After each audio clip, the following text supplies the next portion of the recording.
तो भाई लोग, आज हमारा सफर चुनार किला रहेगा। चुनार किला विंध्य पर्वत पर बना है, जो कि एक तरफ गंगा नदी तो दूसरी तरफ खाई है। यानी एक किला का रूप जैसा होना चाहिए, चुनार किला वैसा ही है। अगर किला का इतिहास देखें तो पता चलता है कि किला को 56 ईसा पूर्व में उज्जैन के राजा विक्रमादित्य ने अपने भाई भर्तहरि के लिए बनवाया था।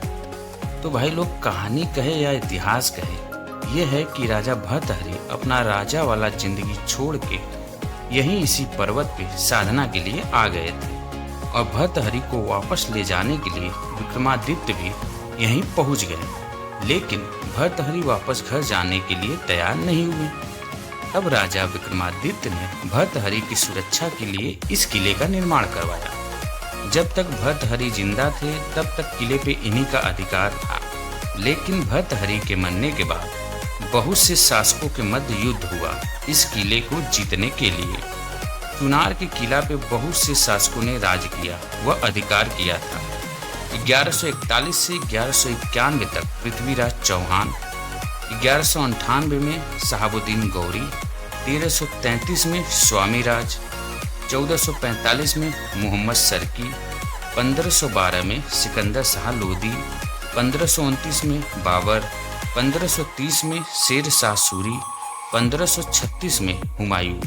यह किला कितना महत्व रखता था, आप इसी बात से अंदाजा लगा सकते हैं कि 1532 में इस किले को जीतने के लिए हुमायूं ने 4 महीना किला की घेराबंदी करके चढ़ाई की, लेकिन किला को जीत न सका और ये किला शेर शाह के पास ही रहा। लेकिन दोबारा कोशिश करके हुमायूं ने 1536 में किला पर कब्जा कर लिया। जब किला पर से मुगल शासन खत्म हुआ तो ईस्ट इंडिया कंपनी का शासन 1772 में हो गया। आपको जानकर हैरानी होगी कि इस जेल का निर्माण अंग्रेजों ने करवाया था। अंग्रेज इसमें भारतीय स्वतंत्रता क्रांतिकारियों को कैद करके रखते थे। चुनार किला का आधा से ज्यादा हिस्सा तो प्रशासन ने बंद कर दिया है, यानी आप घूम नहीं सकते। यहाँ पर सुरक्षा प्रशासन अपनी छावनी बनाकर रहती है। यहाँ घूमने का कोई पैसा नहीं लगता, लेकिन आप किले का केवल 20% हिस्सा ही घूम पाते हैं। इसी किले पे वारेन हेस्टिंग्स का निवास है और इसी किले पे राजा भर्तहरि का कब्र भी है, जिसपे मंदिर बना के पूजा की जाती है। ये वही भर्तहरि हैं जिनके लिए किला बनवाया गया था राजा विक्रमादित्य के द्वारा। अब भाई लोग, आप सोचेंगे कि राजा भर्तहरि की जिंदगी तो मस्त राजाओं वाले थे, तो फिर एक राजा साधु सन्यासी कैसे बन गया? तो भाई लोग, हम है ना, हम इसके पीछे की कहानी बताते हैं। तो कहानी ये है कि एक दिन महान योगी गोरखनाथ का उज्जैन शहर में आगमन हुआ और राजा भर्तहरि उस समय उज्जैन के राजा थे। तो उन्होंने योगी गोरखनाथ का खूब सेवा सत्कार किया, जिससे योगी जी खुश होकर भर्तहरि को एक फल दे दिए। अब बोले कि राजा, तुम इसको खा लो, हमेशा जवान रहोगे, कभी बूढ़ा नहीं होगे।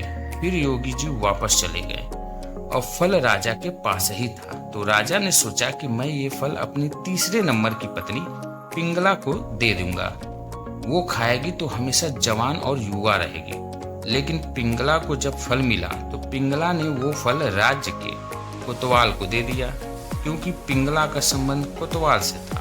और जब कोतवाल के पास यह फल पहुंचा तो कोतवाल ने यह फल राज्य के ही एक वेश्या को दे दिया, क्योंकि कोतवाल का संबंध वेश्या से था। कहीं कहीं उस वेश्या को दासी के रूप में भी दिखाया गया है। फिर जब वेश्या के पास वो फल पहुंचा तो वेश्या सोचने लगी कि मैं इस फल को खा लूंगी तो हमेशा जवान रहूंगी, कभी बूढ़ी नहीं होंगी, और फिर मुझे यह दलदल जैसा काम जिंदगी भर करना पड़ेगा।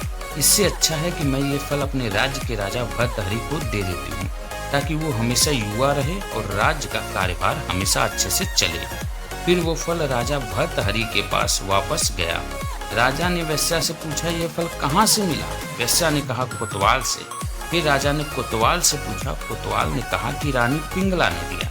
बस इसी घटना के बाद राजा भर्तहरि टूट गए कि जिन्हें वो इतना प्यार करते थे वो किसी और से करते थे। इसी घटना के बाद राजा भर्तहरि ने सन्यासी बनने का सोच लिया। वैसे भाई लोग, जितने लोग उतनी तरह की बातें आपको बताएंगे, लेकिन जरूरी नहीं कि सच हो। पर हम जो बताए हैं अच्छे से तथ्यों को जांच परख कर बताए हैं। अब इस वीडियो को करते हैं यहीं पर खत्म। मिलते हैं अगले वीडियो में, तब तक स्वस्थ रहिए, मस्त रहिए।